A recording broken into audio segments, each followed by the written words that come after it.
So our relationship developed, and so we keep in touch. And I was, of course, trying to get the Hour Band moving. Um, we've got two singles out, so we wanted to do a show. And I've met a good friend some years back, by the name of Quentin Scott, who runs an independent record label called Struck Record, and they were doing a lot of Nigerian project, a lot of compilation album, and they just in the process of doing their Nigerian 70 compilation album. And so Quentin organized the Hour Band first concert. The first one didn't go that well, unfortunately, because I don't know what happened. I think they couldn't really convey the venue to the audience. So so Tony came over, and then I remember we did a show at the basement somewhere in Shoreditch. It didn't go really well, but in the end, I mean, it did kind of okay. Some people did manage to turn up, but then Quentin then decided to do another concert for the Hour Band, this time at Cargo in East London, and that was extremely successful. We've just Defected just released the new Hour Band single to Dolindo. So with the Hour Band uh, crew, we put on a fantastic live show with another very top jazz saxophonist, Jason Yardi.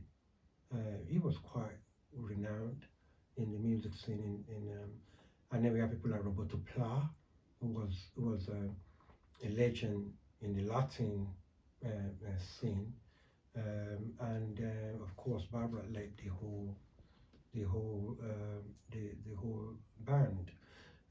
So that gradually after that, I think Tony probably realized that okay, he needs to move our relationship further. So out of the blue, I mean, I was relaying this to my son earlier on that I was actually on my way to go and pick my son, Ben and Tristan, from their school in Eva's farm and then I got a phone call from Tony, and he said, "Oh, Kayode, I will, I want you to manage me." And I was like, "Oh gosh, I've never really managed a band before." I mean, I was trying to develop my own Hour Band project, and we're getting there gradually. So the idea of actually to manage somebody didn't really appeal to me. But then after a lot of persuasion from Tony, then I thought, okay, well, I've got nothing to lose. So I said, okay, I'll do that. And then I remember that he had a show about 2 weeks later at, I can't remember the venue, it's at Tottenham Court Road. And it was actually a concert for Blur, that's Damon Albarn group. And so we went, and then I think Tony did a warm up for Damon's band. So that was like our first encounter. And then from then I shuttled from London to Paris, and then that was how Tony's band kicked off. It was very difficult because at that time, he was, just we weren't doing a lot of shows. We did like a couple there, maybe two there, and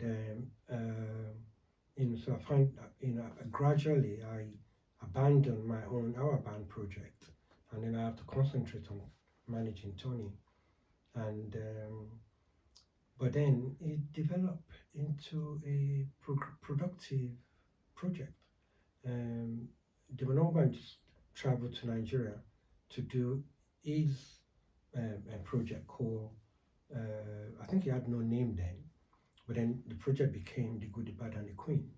It actually started from Lagos in Nigeria. I mean, that's another story.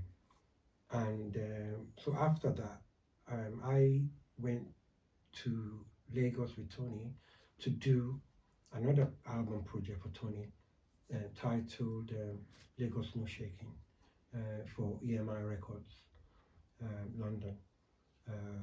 And then, yeah, we had a very fond memory of our travel. We traveled all over the place. We were everywhere. And I thoroughly enjoyed my time with Tony Allen.